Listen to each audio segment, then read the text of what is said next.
I'm Allan Smith. I started working at WKY Radio in 1956. I had been selling clothes after I got out of the service at Sturm's Clothiers on 23rd Street. And I had applied for a job with John Moeller, who was then the general manager. He was a fraternity brother of mine, and he didn't feel like it was right for him to hire me. It was kind of a conflict of interest. So it wasn't a couple weeks later where Carter Hardwick came into the store and he wanted to buy a tie.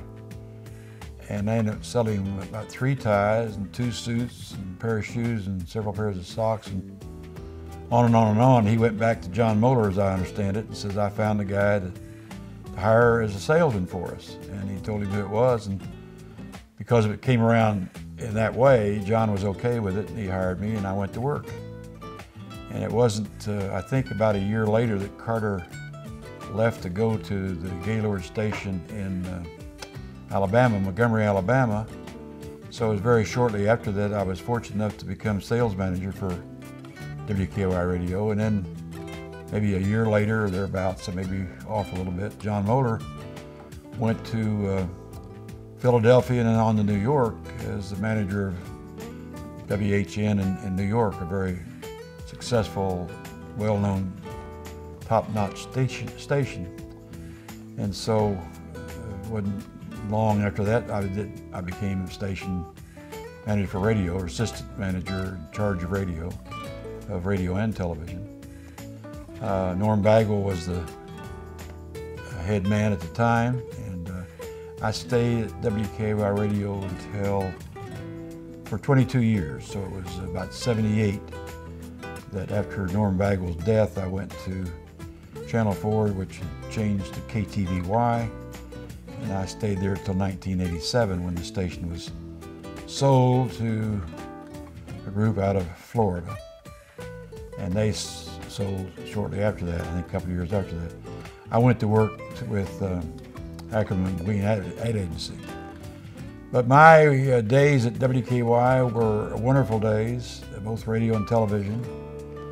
Being the manager was not saying a whole lot, because you're just as good as your people. And I mean it sincerely when I say we had the best people that one could ever want to work with and be around and be number one. I remember in radio, you had so many people led by Danny Williams and Chuck Boyle and Chuck Dunaway and Wilson Hurst and Don Wallace and John Belt and so many. I'm afraid I'll not be able to remember all of Johnny Dark. But I'd go to New York with a sales presentation for WKY Radio. I remember one we made was said that we've lost half of our audience, and the buyers would look rather intently as to what that meant. And I said we were the oldest station west of the Mississippi, so when we were the only station, we had 100% of the audience. So we only have 50% now, which of course 50% is unheard of, and we enjoyed that record, again, primarily to the wonderful disc jockeys and entertainers, and of course the news. We had Bob Flanoy and Jack Ogle started with us up there, and many other wonderful news people. So it was a combination of news and we dropped NBC and One Man's Family. People were scared to death at our headquarters at Mr. Gaylord's office after all those years with NBC, but it did nothing but turn to money, so everybody was happy.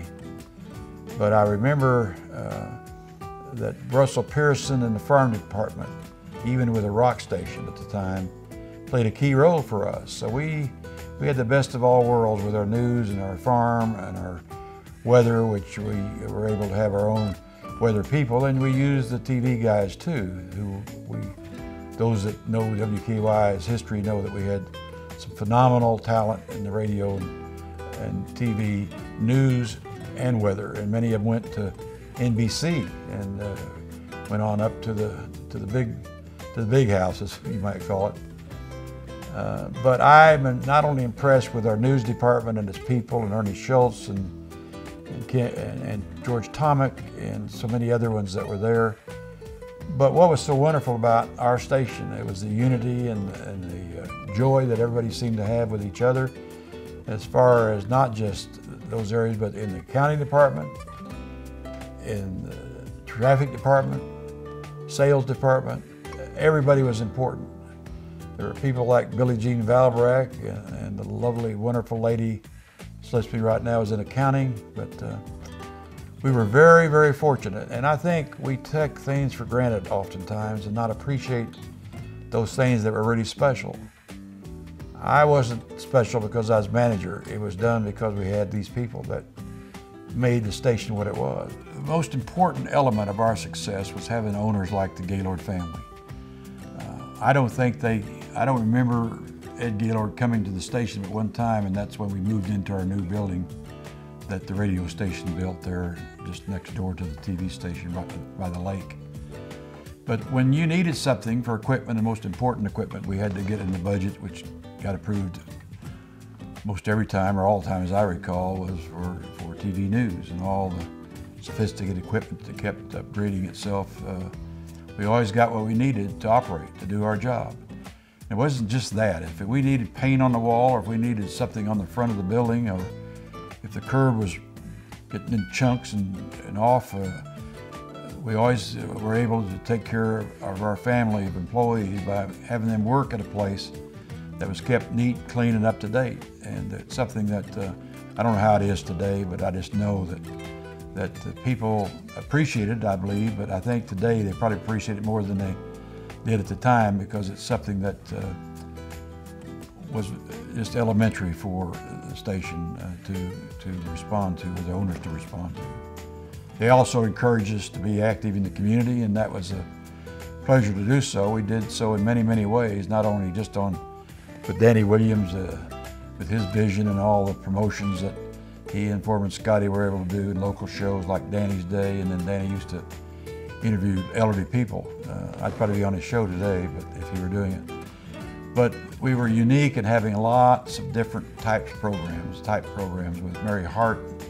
Bill Thrash was one of our key players in many ways, and certainly throughout the years up to today, we've been involved together, and during the time at the station with the Stars and Stripes show that we had on NBC for 5 years, and beat the Bob Hope show a couple of times. Of course, Bob came for the show. But our people chipped in and helped on that, as did, we produced it at our station, and we formed the Stars and Stripes Park from that event, and it was very, very successful, and I think everybody enjoyed being a part of it. Reminds me of Doyle Glazier, who was one of our, in my terms, a famous, one of the most talented individuals that I've ever known, and he had assistance with Arnie Katoff and many others in their art department. But a lot of stations were paying $10,000, which is a lot at the time, for a new set for the news.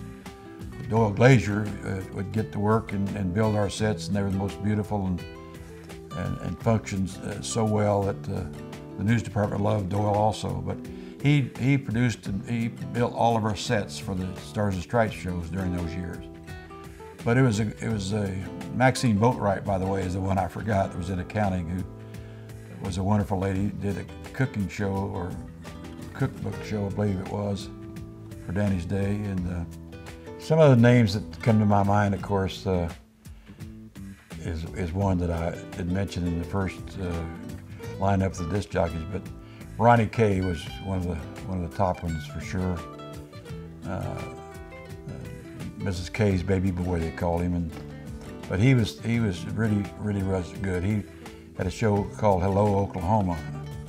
I remember he called to make these crazy calls. He called a massage parlor one time and said he had a group of midgets in town for a convention, and wanted to know if he could get the cost down to half price. Thinking about the talent again, one of our finest disc jockeys was Ronnie Kay, who's still very active now, doing sock hops, I guess you might call them, but weddings and all sorts of things. Of course, Ronnie Kay did the scene back then, and the young people were clamoring to get on the scene. Just like Don Wallace not only had his disc jockey show when we were strong #1 at the time, but he also had the Don Wallace Wallace Wildlife, which is very successful, and he did a super job of that. But a group of people that kept us on the air and kept us quality as high a level as it was our engineers, and they were all such wonderful gentlemen. And there's Aaron Britton, Gene Lyons, Willard Hines, Lester Tucker, Dale Bird, Bob Hayward, Louis Parks, Gene Schaus, a great guy, even, and D.A. Smith.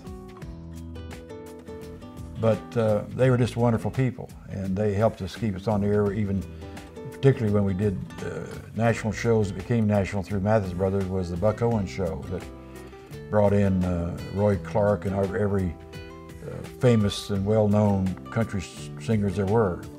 Very popular show that was done right out of our studio at Channel 4.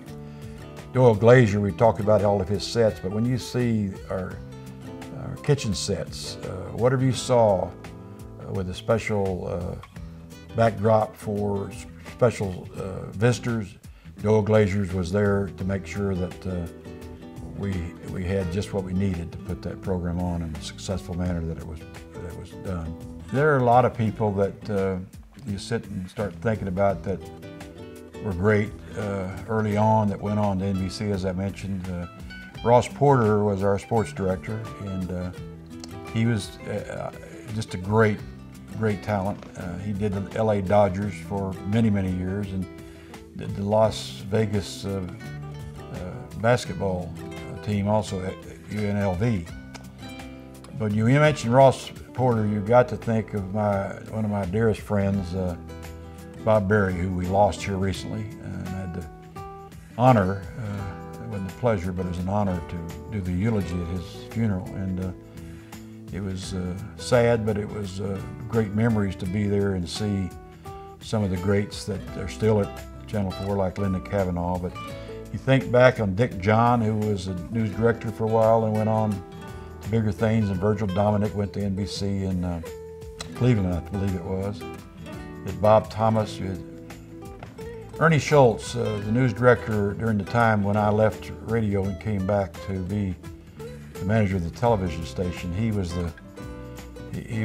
handled the ship. He ran the ship and was the king there, and a very dedicated guy that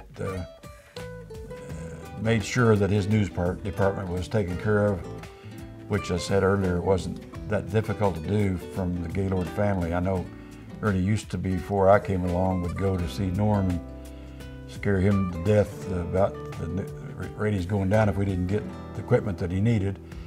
And Ernie usually got it, and he persevered. He had a great persistence, and we owe him a debt for all he did during the news director's time that he served the station along with Ogle. When Mr. Bagwell died, I came back from WKY Radio and had the pleasure to reconvene, if you will, with all that talent that we had, and it continued on its own, really. It just ran by itself with Danny's day, and Bill Thrash was the program director after Joe Jerkins left and did a great job, and for a while Bill was the manager. When I was the general manager, he was made station manager. But again, I can't stress how wonderful, quality people we had. Billie Jean Valbreck, I don't know if I mentioned her, but people like that, just even the people that worked in our kitchen downstairs, they all meant so much to all of us, and very proud of them, and it was a privilege and a pleasure for me to have the opportunity to work with them and call so many of them still my friends, and it was a great experience for me to be with WKY Radio and television, and then KTVY. I wish that our station, Channel 4, continues to do well. I still have a strong place in my heart and for those people. I'm not sure it's, when I drive by, I don't see what I'd like to see as far as it being beautified, you might say, but maybe this word will get to them that they serve their employees by doing those things that Mr. Gaylord would do. It's like some people say, WWEG do. What would Ed Gaylord do? I know what he would do in many ways, many many times. With Danny Williams one more time, who was so important to me on radio as well as television. I remember we loved coming up with promotions. We went out in our car one time and dropped my keys and some change in the snow. We both looked at each other. We came up with a promotion called digging in the snow for dough. So we bought about 200 silver dollars and went to different places and threw them in these parks, and we got it put on the air. We drove around that park and we looked out, and there was about 150 cars out there digging in the snow for dough. So we had a lot of fun. Enjoy being here to talk to you about this, and I think I'll just close with Danny Williams saying, it says, I love you, pass it on.